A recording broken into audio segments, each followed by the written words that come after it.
naman tayo sa cute para gumawa ng content. So ayan, ito na yung Ninja windshield. Nakabit na natin sa motor. So ayan, ito na yung set na bracket natin. Ayan. So ito lang yung kunin natin sa bracket na binili ko. So ayan, ito na yun. Tinanggal ko talaga yung buong headlight. So at ito naman yung gamit natin na bushing. So para ito sa para makabit natin yung bracket. So pag ganyan siya guys. So ayan, nilagyan na natin ng markings. So ayan guys, ito na yung marking na nilagay natin. So lagyan ko naman sa kabila guys, tapos pakita ko sa inyo. So ayan, ganito tayo magsukat sa kabila. So pag ganyan yung natin, sukat. Para makalagay tayo ng marking. So ayan. So ayan, gumamit tayo dito ng soldering iron para sa pagbutas natin.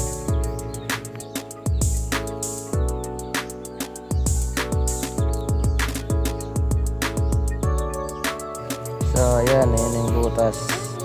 So sukatin natin yung bolt para mapasok natin. So ayan na yung apat na butas. Let's go, ikabit na natin itong natin bracket. So ayan yung pagkakagawa ko guys. So nilagay ko yung bushing para may spacer. So ginawa ko lang sa spacer. So nagkita na natin. Ayan.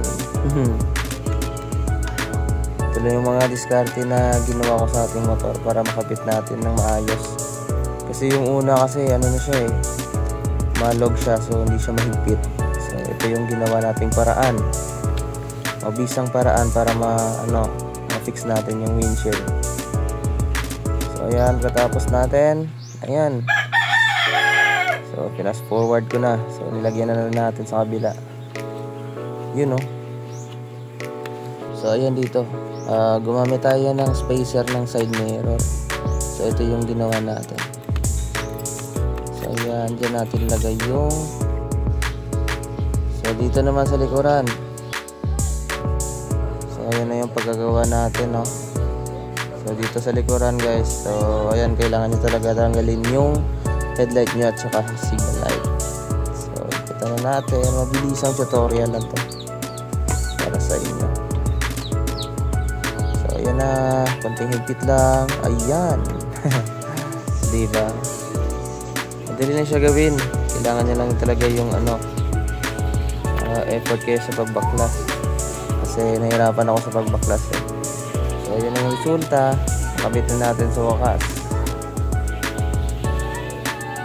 So ayan guys, kinabit na natin lahat ng mga tinanggal natin para makabit itong windshield natin. So ayan na. Ito na yung looks niya guys. So kakatapos lang maligo ng ating motor ayan, so hindi ko na pala binababaan ko konti yung windshield, baka matamaan kasi yung makatama yung handlebar. So yan yung diskarte natin na ginawa. So ayan. So, kahit anong alog ko, hindi siya maalog. Sobrang tibay talaga yung pagkagawa natin. So ayan, hindi na tayo kasi gumamit ng alloy na bracket. So solid na siya, metal. Parasan ko lang. So ayan guys, eto naman yung POV natin kapag nagmo-motovlog tayo. Kita ng lubak dito sa daanan kumpara dati na maalog siya. So ayan, fix na natin. Sobrang angas na talaga. Nahirapan ako sa paggamit guys, pero sulit naman yung pagod natin sa ganitong POV. So maganda na ito sa pag motovlog natin. So yun lang.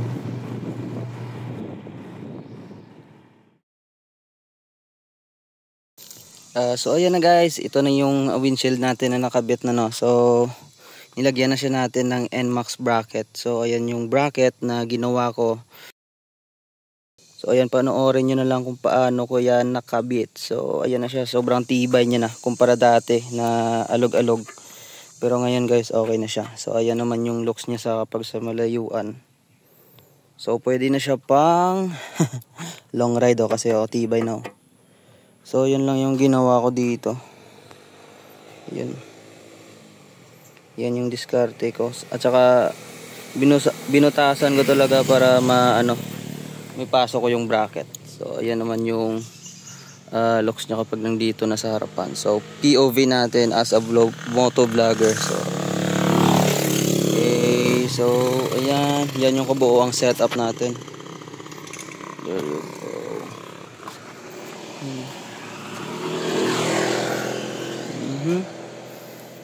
So ayan, tinanggal ko na yung yung panel dito sa palitan na natin ng stock kasi yung may lalagyan ng plate is hindi na natin malagay dito. So ayan na siya, sobrang tibay na. Ayan.